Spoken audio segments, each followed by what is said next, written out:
2008 start చేశాను call సెంటర్తో. అక్కడి నుంచి అది అంటే పెద్ద సినిమా అయితేనే చేయాలి అలా లేదు, సినిమా అనే ఒక చిన్న సినిమా దగ్గర నుంచి ప్రతిదీ సినిమా, నా దగ్గరికి వచ్చిన ప్రతి సినిమా చేశాను. గుర్తింపు అందరూ అదే అంటారు, అంటే పెద్ద హిట్ వస్తేనే, పెద్ద హిట్ రాకుండా 50 సినిమాలు అప్పుడే అనేది. అలా ఏం లేదు, నేనైతే వర్క్ చేసుకుంటూ వెళ్ళిపోయినాను, ఆ సినిమా ఈ సినిమా అని లేకుండా. చాలా నాకైతే వర్క్ వైజ్ చాలా హ్యాపీ అనిపించింది. ఎందుకంటే మంగళ సినిమా బ్యాక్గ్రౌండ్ స్కోర్ చేశాను, జెండాపై కబీరా, చాలా సినిమాలకు బ్యాక్గ్రౌండ్ స్కోర్లు చేశాను. ఈ 50లో 15 సినిమాల దాకా బ్యాక్గ్రౌండ్ స్కోర్లు ఉంటాయి. ఒక 5 సినిమాలు 6 సినిమాల దాకా కన్నడ సినిమాలు చేశాను. అండ్ మిగతా 25 to 30 తెలుగు సినిమాలు చేశానండి. ఈ సినిమా ఆ సినిమా అని లేదు, నా దగ్గరకు వచ్చింది నేను చేశాను. ఒక సినిమా హిట్ అయితేనే ఇంకో సినిమాలు వస్తాయి ఈ రోజుల్లో. అలాంటిది నాకు నేను బాగా వర్క్ చేశాను, ఈ సినిమాకి సాయి వర్క్ చేశాడు బాగా అని అలా నమ్మి నాకు 50 సినిమాలు నన్ను కంప్లీట్ చేసిన, ఫస్ట్ ఆఫ్ ఆల్ నాకు ఫస్ట్ అవకాశం ఇచ్చిన నా డైరెక్టర్స్, నా ప్రొడ్యూసర్స్ అందరికీ థ్యాంక్స్ అండి. ఎందుకంటే వాళ్ళ వల్లే ఈరోజు నేను ఈ 50ని స్పీడ్గా పూర్తి చేయగలిగాను. పైసా, రౌడీ, ప్రతినిధి, అసుర, జేమ్స్ బాండ్ రీసెంట్గా అంటే లాస్ట్ ఇయర్గా కొంచెం మినిమంగా బయటకు వచ్చేసిన మూవీస్. అండ్ పటాసు, రాజుగారి గది, అండ్ జెండాపై కపిరాజు ఒకటి, ఇలా అన్ని వరుసగా ఇప్పుడు జరుగుతున్న ఈ ఇయర్ రిలీజ్ అయిన terror, and next run, and తుంటరి, ఈడో రకం ఆడో రకం, అండ్ ఇప్పుడు రాజ చేస్తే సుప్రీం, అండ్ నెక్స్ట్ అప్పట్లో ఒకటి ఉండేవాడు అని ఒక సినిమా ఉంది. వరుసగా జరుగుతున్నాయి. అంటే బాగా సంతోషంగా అనిపించింది పెద్దవాళ్ళు వచ్చినప్పుడు. పెద్దవాళ్ళు మీన్స్ ఇప్పుడు పైసా, కృష్ణవంశీ గారితో చేయాలని ప్రతి ఒక్కరికి ఉంటుంది. ఆ అవకాశం నాకు చాలా ఎర్లీగా వచ్చింది అనుకుంటాను. అది అండ్ రామ్ గోపాల్ వర్మ గారితో రౌడీ సినిమా, ఇలాంటి అంటే లెజెండరీ డైరెక్టర్స్ వాళ్ళతో వర్క్ చేయడం అనేది చాలా హ్యాపీ అనిపించింది. కృష్ణవంశీ గారి సినిమా అన్నప్పుడు ఫస్ట్ అందరూ భయపెట్టారు నన్ను, నేను కృష్ణవంశీ గారితో అలా కష్టం అవుతుంది చూసుకో అట్లా ఇట్లా అని. కానీ కృష్ణవంశీ గారితో చాలా హ్యాపీగా వర్క్ జరిగింది. ఎందుకంటే పైసా సాంగ్స్ ఈ రోజుకి నేను అంటే ఫస్ట్ పైసా సాంగ్స్ గురించి మాట్లాడతారు అందరూ, చాలా హ్యాపీ.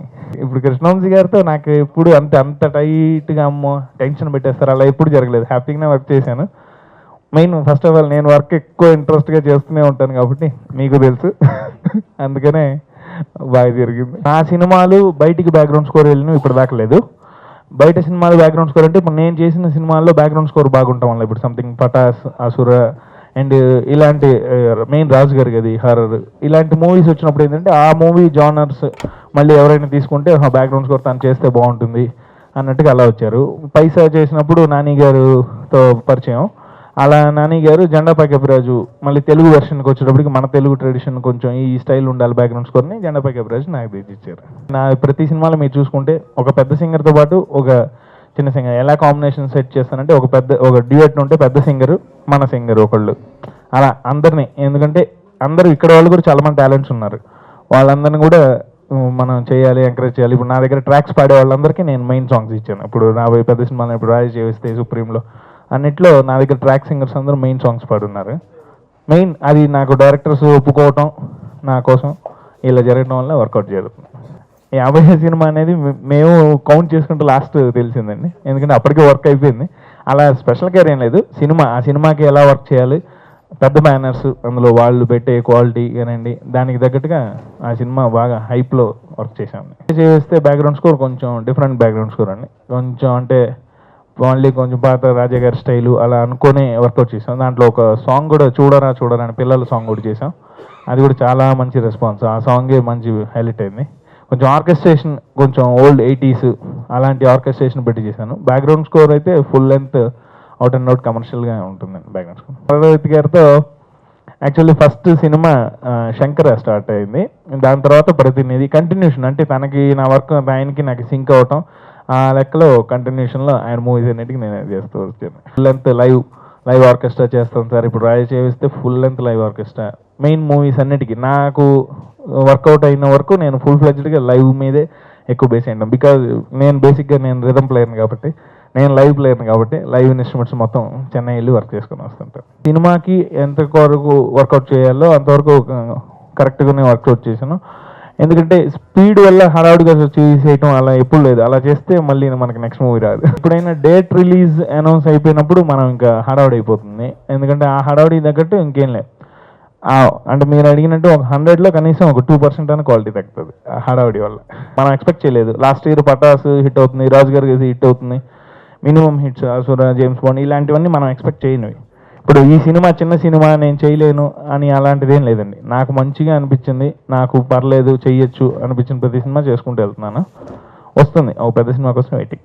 ఆ మ్యూజిక్ కెరియర్ నాకు 9 years అప్పుడు స్టార్ట్ చేశాను. అంటే నేను రిథమ్ ప్లేయర్గా మా మదర్ ఫాదర్ నామని శ్రీనివాస్ గారు వాళ్ళతో ఆర్కెస్ట్రా ప్రోగ్రామ్స్ చేస్తూ నాకు 15 అప్పుడు చెన్నై వెళ్ళటం. అక్కడ జి ఆనంద్ గారు, వాసురావు గారు, కోటి గారు, మణిశర్మ గారు, దేశప్రసాద్ గారి దగ్గర కూడా నేను డ్రమ్మర్గా వాయించాను. ఆ తర్వాత నేను ఇక్కడ చెన్నై హైదరాబాద్కి షిఫ్ట్ అవటం 2008లో call centre movie start. Call centre ఇంకా అక్కడి నుంచి కంటిన్యూషన్ స్టార్ట్ అయిపోయింది. బాగా మంచి పేరు తెచ్చిపెట్టిన పాట పైసా నీతో ఏదో సాంగ్. అక్కడి నుంచి మళ్ళీ రౌడీ నీ మీద ఒట్టు ఆ సాంగ్. నేను ఇంకా పటాస్ కమర్షియల్ ఆల్బమ్. ఇంకొక ప్లస్ ఏంటంటే నాకు ఇన్ని మూవీస్లో ఆల్ టైప్ ఆఫ్ జానర్స్ చేసే అవకాశం నాకే దక్కింది అనుకుంటాను నేను. ఎందుకంటే ఇప్పుడు కృష్ణవంశీ గారు ఒక మెలోడీ స్టైలు, రామ్ గోపాల్ వర్మ అదొక రా స్టైలు, మళ్ళీ Pataas out and out commercial, Raja Cheyyi Vesthe ఒక డిఫరెంట్ మ్యూజిక్, మళ్ళీ Supreme out and out commercial, ఇలాంటి all type of variety music, horror Raju గారికి అది ఇన్ని టైప్ ఆఫ్ మ్యూజిక్ చేసే అదృష్టం వచ్చింది. అంటే ఇప్పుడు ఈ సాంగ్స్ అన్ని నేను చిన్నప్పుడు నాకు 9 years చెప్పాను కదండి, అప్పటి నుంచి వాయించడం వల్ల ఈ సాంగ్స్ అన్నిటి మీద మెయిన్ ఆడియన్స్ పల్స్ ఎలా రిసీవ్ చేసుకుంటారు, స్టేజ్ షోస్ ఎక్కువ చేయడం వల్ల ఇది కొంచెం నాకు ఐడియా. కానీ రీమిక్స్ సాంగ్ చేసేటప్పుడు ఎప్పుడు భయమే ఉంటుంది. ఎందుకంటే అది చెడగొట్టినాం అని ఫస్ట్ వచ్చిందంటే ఇంకా అసలు ఒప్పుకోరు అందులో ఫ్యాన్స్. అందుకని నాకు ఇప్పటివరకు చేసిన నేను 3-4 రీమిక్స్ సాంగ్లు ఎప్పుడూ నాకు బ్యాడ్ నేమ్ రాలేదు. అందులో ఇంకోటి ఏంటంటే ఆ సాంగ్స్లో కూడా నేను ఎప్పుడు ఆ ఫ్లేవర్ మార్చకుండా మళ్ళీ కొత్త బీజిఎంసే చేశాను, ఎవరు క్యాచ్ చేయకుండా. అందరూ ఆహో ఇదే ఒరిజినల్ బీజిఎం ఏమో అనుకున్నారు, అలా మళ్ళీ బీజిఎంస్ మార్చేశాను. కానీ ఆ టోన్స్ యాజ్ టీజ్గా పెట్టి చేయటం వల్ల దాంట్లో ఉన్న మెయిన్ థీమ్, ఇప్పుడు అరేవో సాంబాలో ఆ మెయిన్ ట్రంపెట్ డాడా ఆ మ్యూజిక్ ప్లస్ సుప్రీం టాడా అనగానే ఇలాంటి మ్యూజిక్స్ మెయిన్ అంటే ఏవైతే హైలైట్ మ్యూజిక్ ఉంటుందో రీమిక్స్లో అది పెట్టుకొని ఫ్లేవర్ పోకుండా సేమ్ మన చిత్ర గారితో పాడించాను. ఎందుకంటే అలా పాడించడం వల్ల యాజ్ ఆ ఫ్లేవర్ మిస్ అవ్వకుండా లిరిక్ అర్థం అవుతే క్లారిటీగా హిట్ ఆల్వేస్. కొంతమంది బాగా ప్యాషన్ ఉన్న వాళ్ళు పెట్టేస్తున్నారు పెద్ద బ్యానర్స్, వాళ్ళు ఎవరన్నా కాదు ఏదన్నా నేను చేశాక వాళ్ళకి విపరీతంగా నచ్చేసి ఓకే దీన్ని ఇంకా క్వాలిటీ పెంచితే బాగుంటుంది అన్నప్పుడు వాళ్ళు రివీల్ అయిపోతున్నారు, అంటే పెంచుతున్నారు. లేదు అనుకుంటే ఇప్పుడు టోటల్గా అందరూ ప్యాకేజెస్లోనే వెళ్ళిపోతున్నారు. అది ఏంటంటే ఒక బడ్జెట్ లిమిట్ ఉంటుంది. ఒకసారి ఫస్ట్ కథ విన్నప్పుడే మనకి ఈ సబ్జెక్ట్ ఎంత అవుతుంది అనేది మనకు ఒక ఎస్టిమేషను. ఆ ఎస్టిమేషన్కి ప్లస్ సింగర్స్ అడిషనల్ యాడింగ్ అయినప్పుడు అది ప్రొడ్యూసర్ గారు చూసుకుంటున్నారు. వైలెన్స్ కావాలంటే మనం అక్కడికి వెళ్ళాల్సిందే మస్ట్గా.